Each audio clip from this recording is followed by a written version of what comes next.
School লাইফে গান করছি, স্কুলে যাইতাম গান করতাম, জেনে যেতাম এনে গান শুনতাম। লেখাপড়া করতেই পারিনি। মাদ্রাসায় বসেও আমি গান করতাম। লাস্টে আমার মাদ্রাসা থেকে তারাই দিচ্ছে গানের জন্য। আপনি যে তাকে কিছু বলবেন এই রুচিবোধ নাই আপনার? না না, এই সুবিধা নাই, কারণ বেকল তো আমি কত জাতের দেখছি। এত বড় আম্মক আর আমি দেখিনি। এরা তো জানে না একটা গান সম্পর্কে, একটা গান লিখতে কি লাগে, একটা গান লিখতে হৃদয়টা, বা একটা গান লিখতে তার মনের মধ্যে কতটা কষ্টের পর সেই কষ্টের প্রতিফলন একটা গান। ছাপ থেকে সে গানটা বের হয়ে আসে।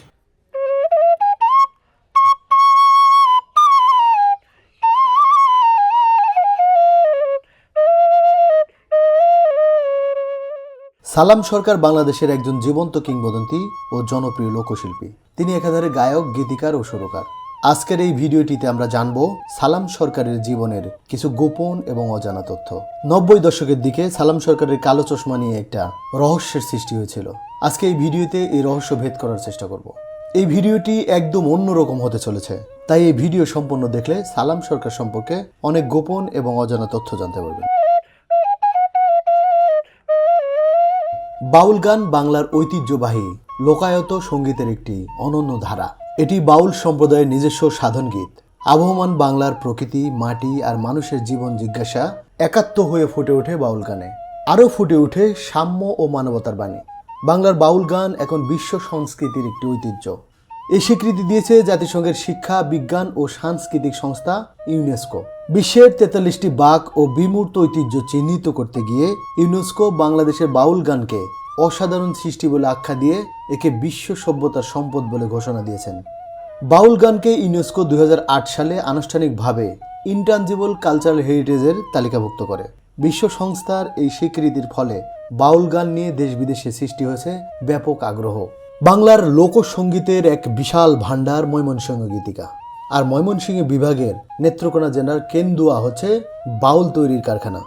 রাজেশ্বরী, পাটেশ্বরী, মেঘনার শাখা নদী, মোহনা কুল ঘেঁষে নদ, নদীনালা, খালবিল, হাওর, ঝিলে পরিপূর্ণ সৃষ্টিকতার এক অপরূপ সৃষ্টি কেন্দুয়ার এই অঞ্চলের মানুষকে করেছে ঐতিহ্যবাহী গায়ক, সাধক, কবি। ফলে এই অঞ্চলে মানুষের মুখেই সৃষ্টি হয়েছে জারি, সারি, ভাটিয়ারি, কবি গান, কিচ্ছা, পালাগান, যাত্রা, ঢপযাত্রা, ঘাটু গান, গাজির গান, ধামালি গীত, গায়নের গীত, আরও বিভিন্ন ধরনের গান। আর এসব লোকগীতি যারা জন্ম দিয়েছে তাদের মধ্যে উল্লেখযোগ্য এক গায়ক, লেখক ও কবি সালাম সরকার। বর্তমানে সালাম সরকার একজন দেশের জনপ্রিয় লোকশিল্পী। বাউল শিল্পী সালাম সরকারের গানের সংখ্যা নির্দিষ্ট করে বলা যায় না, তাও ধারণা করা যায় 4000-এরও বেশি গান তিনি রচনা করেছেন। 400-রও বেশি ক্যাসেট বের করেছেন। তিনি অসংখ্য বিচ্ছেদ, মুর্শিদি ও লোকগান গেয়েছেন। তবে বর্তমান যুগে কিছু গান খুবই জনপ্রিয়। তার মধ্যে আমি পারি না আর পারি না, ভালোবাসা এমন কেন, হাসায় আর কাঁদায়, কত সুখে আছে আমি, কি ছিলাম আর কি হয়ে গেলাম, এর মতো অনেক জনপ্রিয় গান যা বিভিন্নভাবে বিভিন্ন জায়গায় সংরক্ষিত আছে। তার এই গানগুলো মূলত বাংলা লোকসঙ্গীত ও বাউল ধারার। আজকে এসেছি বাউল সালাম সরকারের বাড়িতে। সালাম সরকারের বাড়ি নেত্রকোনা জেলার কেন্দুয়া থানার একদম কেন্দুয়া বাজারে। আজকে জানবো জনপ্রিয় কণ্ঠশিল্পী সালাম সরকারের জীবন বৃত্তান্ত, আর জানবো সালাম সরকারের জীবনে কিছু গোপন কথা যা আগে কখনো শোনেননি। সালাম সরকার মাটির মানুষ, জীবনযাপন একদম সাধারণ, তাই ওনার সাথে কথা বলে একদম আপন মনে হবে কতদিনের পরিচিত মুখ।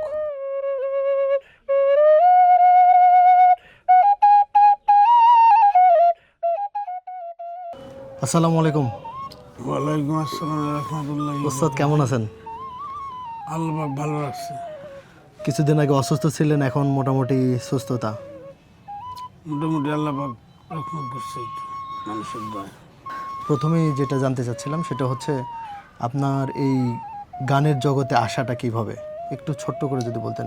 এটা মনে হয় স্রষ্টার ইচ্ছা থেকে আমার গানের মাধ্যমে আসা। কারণ আমি ছোটোকালে মাদ্রাসার ছাত্র ছিলাম।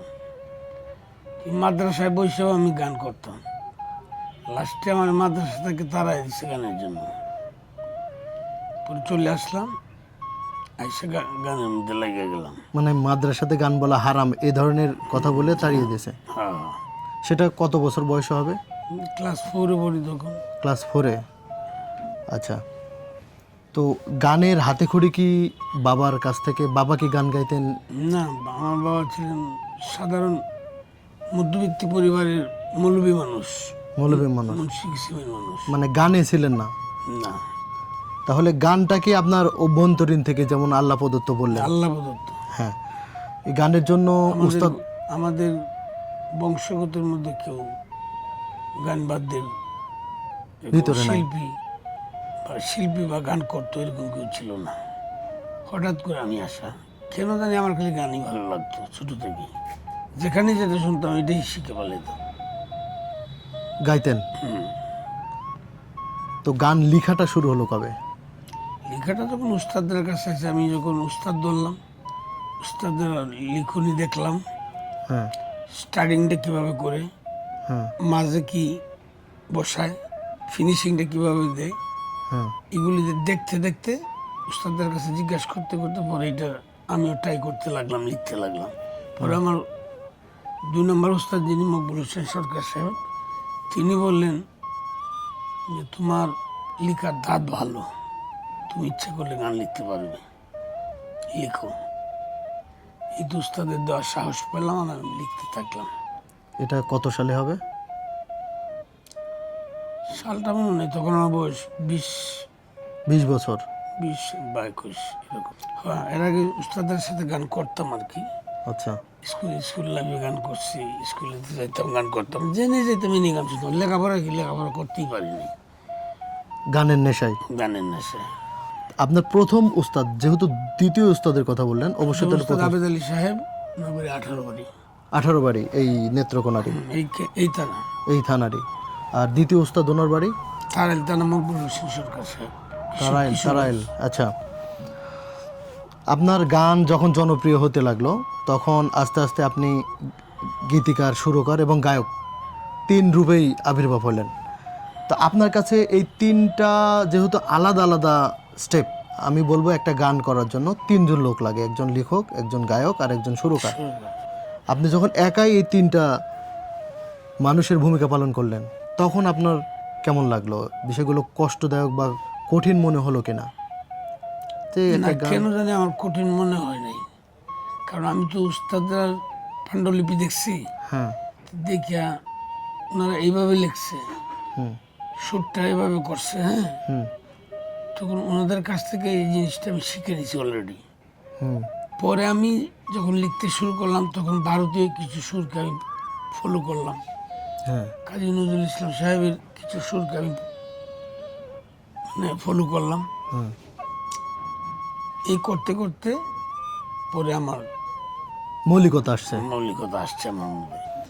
এই 3টা, আমি বলবো 3টা আলাদা আলাদা রূপ। এটার মধ্যে যদি আপনাকে বলা হয় কোনটাকে বেশি প্রায়োরিটি দিবেন, একজন বাউল সালামকে কি 3 গীতিকার, সুরকার এবং গায়ক হিসেবে দেবেন, নাকি কোনটাকে বেশি প্রাধান্য দেবেন, গায়ক হিসেবে নাকি গীতিকার নাকি সুরকার? কোনটাকে আপনার ফেভারিট বলবেন 3টা পেশার মধ্যে? 3টার মধ্যে আমাকে তো প্রথমেই দিতে হবে তো আমি একজন গায়ক। হ্যাঁ, এটাকে প্রায়োরিটি দিতে হবে সবচেয়ে বেশি। আমি গায়ক না হলে তো এই চিন্তা আমার মধ্যে আসতো না। জীবন আমার এলো কেন, একটি ভুলের কারণে।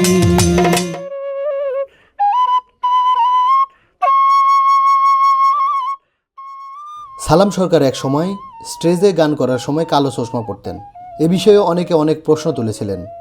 স্টেজে দাঁড়িয়ে কেন কালো চশমা পরতে হয়? সালাম সরকার রাতেও গান গাওয়ার সময় কালো চশমা পরতেন, দিনেও গান গাওয়ার সময় এই কালো চশমা পরতেন।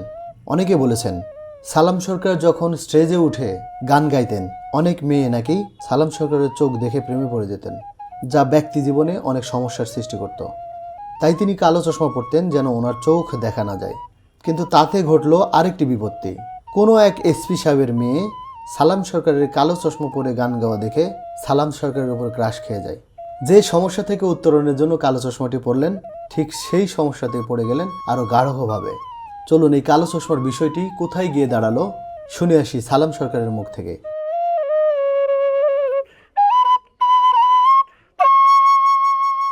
আপনার কালো চশমা নিয়ে অনেক ঘটনা শুনেছি, কিন্তু আসল ঘটনা কোনটি একটু বলবেন?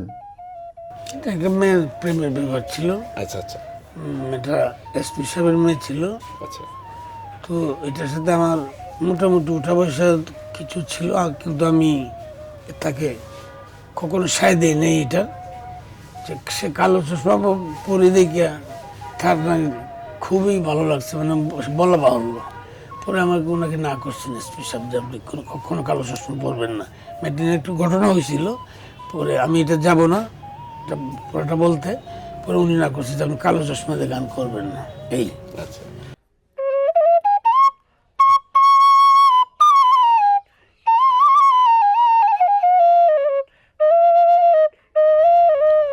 সালাম সরকারের জনপ্রিয় গান আমি পারি না আর পারি না, আমি কেন মরি না, এই গান ২৬ বছরের বেশি সময় আগে অ্যালবামে প্রকাশ করেছিলেন সালাম সরকার। এই গান সালাম সরকার তার নিজের পরিবারকে নিয়ে লিখে। এই গানে তার ৩ ছেলের নামই তুলে ধরা হয়, বড় ছেলে শাওন, শুভ এবং শান্ত। গত বছর হঠাৎ করে একজন এই গানের স্বত্বাধিকারী দাবি করে। চলুন এ ব্যাপারে সালাম সরকারের বক্তব্য শুনে আসি। বেশ কিছুদিন আগে আপনার একটা গানের মৌলিকতা দাবি করেছিল আরেকজন। আমি যদি এক কথায় বলতে যাই তাহলে এটা ওনার ভুল না, চরম ভুল হুক আমি বলবো। কারণ অন্য কোনো গানের যদি দাবি করত সেটাকে যুক্তি দেওয়া একটু কঠিন ছিল, কিন্তু যে গানটা আপনাকে নিয়ে লেখা, আপনার পরিবার, আপনার ওয়াইফ, আপনার ছেলে সন্তান, সেই গানটাকে চুরি করার যুক্তিকতা কেমন ছিল? আর সেক্ষেত্রে আপনি কি প্রবলেম ফেস করেছেন, এটা থেকে উত্তরণ হলেন কিভাবে? এটা আমি ওনাকে কি বলবো, ওনাকে বলতে হয় যে উনি একদম একদম বোকা মানুষ, একদম বোকা মানুষ। কারণটা হলো সে তো আগে বুঝবে যে গানটার মধ্যে, গানটার যে স্টার্টিংটা হচ্ছে, গানটার যে শুরুটা হচ্ছে, এটা উনি কিভাবে শুরু করছে। এটা আমার ফ্যামিলিগত গান, আমার ফ্যামিলিকে নিয়ে গান, আমার বউ বাচ্চা তাদেরকে নিয়ে গান। এইটার মধ্যে সে নাম দিয়ে বলেছে যে তার আমি কি কইতাম। তা আপনি যে তাকে কিছু বলবেন এই রুচিবোধ নাই আপনার? না না, এই রুচিবোধ নাই। কারণ ব্যাকলটা আমি কত জাতের দেখছি, এত এত বড় আম্মক আর আমি দেখিনি। আচ্ছা, তাহলে আপনি একটু বলুন এখানে যে যারা আপনার গান করতে চায় কাভার করুক, তাতে কি আপনার আপত্তি আছে? না না, কিন্তু নামটা যেন থাকে, স্বীকৃতি যেন থাকে। এটা তো তাদেরও বোঝা উচিত, একটা গান একটা সন্তানের সমতুল্য। হ্যাঁ, যারা গান লিখে তাদের কাছে গানটা হলো তার সন্তানের চেয়েও বেশি, আমি মনে করি। তো এই গানটা যদি কেউ আমার নামটা না দিয়ে তার নাম বসায় দেয়, আরেকজনের নাম বসায় দেয়, তাহলে আমার সন্তানকে মার্ডার করা যেরকম, ঠিক আমার গানটাকে অস্বীকার করা এটা ঠিক সেম এরকম। এটা করা কার কোন জ্ঞানী মানুষের দ্বারা এটা সম্ভব না।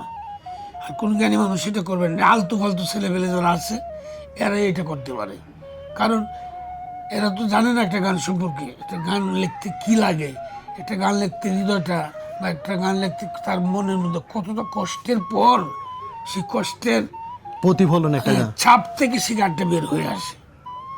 হ্যাঁ, যে কারণে কোন জ্ঞানী মানুষদের কাজগুলো এই ধরনের কাজ হইতে পারে না। এটা অশিক্ষিত একজন মূর্খ এবং এদের যাদের কোনো কি বলবো অকৃতজ্ঞ মানুষ, ওরা অকৃতজ্ঞ।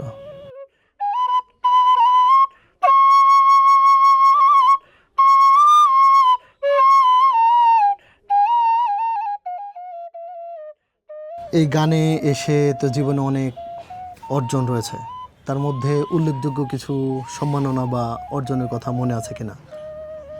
আজ অনেকে অনেক জায়গায় সম্মান করছে। এখানে একটা আছে, এখানে একটা আছে, এই সিলেট থেকে। এখানে যেটা দেখতে পাচ্ছি, এখানে বলা হচ্ছে বাউল সালাম সরকারকে সম্মাননা স্মারক দেওয়া হলো। এটা মোস্তফা বাউল শিল্পী গোষ্ঠী। আচ্ছা, মোস্তফা বাউল শিল্পী গোষ্ঠী থেকে, সিলেট থেকে। তো এরকম তো অসংখ্য সম্মাননা স্মারক আপনার আছে। তো এই সম্মাননা স্মারকগুলো যখন পান তখন একটু ভালো লাগে না? হ্যাঁ, একটু বিশাল একটা আনন্দ পাই মনের মধ্যে।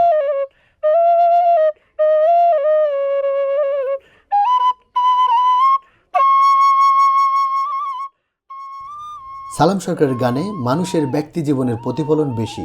জীবনে যা ঘটে তাই নিয়ে গান লিখেন। যেমন কোনো বিষয়ে কষ্ট পেলেন, দুঃখ পেলেন, বা কাউকে ভালোবাসলেন কিন্তু পেলেন না, এই বিরহ নিয়ে বিচ্ছেদ গান লিখেন। আবার কাউকে ভালো লেগেছে তাকে নিয়েও গান লিখেন, ঠিক যেন স্বভাব কবি। আপনার কাছে আমার শেষ প্রশ্ন, প্রথম যেদিন দেখা হলো কেন্দুয়া বাজার বাস স্ট্যান্ডে, বন্ধের হাতে ছিল ম্যানি ব্যাগ, মুখে ছিল পান, এই গানটির রহস্য কি, কাকে উদ্দেশ্য করে লিখেছিলেন? এটা আমাদের এলাকার একটা মেয়ে, সে যাইতেছিল ঢাকা, আচ্ছা আচ্ছা তাকে উদ্দেশ্য করে লিখছিলাম। আমি একটু অসুস্থ, আল্লাহ রাস্তে সবাই, হ্যাঁ ভালো থাকবেন, দোয়া রাখবেন। আপনাদের উপর আল্লাহ রাসূলের রহমত বর্ষিত হোক, আমাদের জন্য দোয়া রাখবেন। ধন্যবাদ সবাইকে। ভালোবাসা এমন কেন হাসায় আর কাঁদায়, ভালোবাসা এমন কেন হাসায় আর কাঁদায়, প্রেমের মানুষ কাঁদাইয়া তাতে কি সে শান্তি পায়, প্রেমের মানুষ কাঁদাইয়া তাতে কি সে শান্তি পায়, ভালোবাসা এমন কেন হাসায় আর কাঁদায়, ভালোবাসা এমন কেন হাসায় আর কাঁদায়।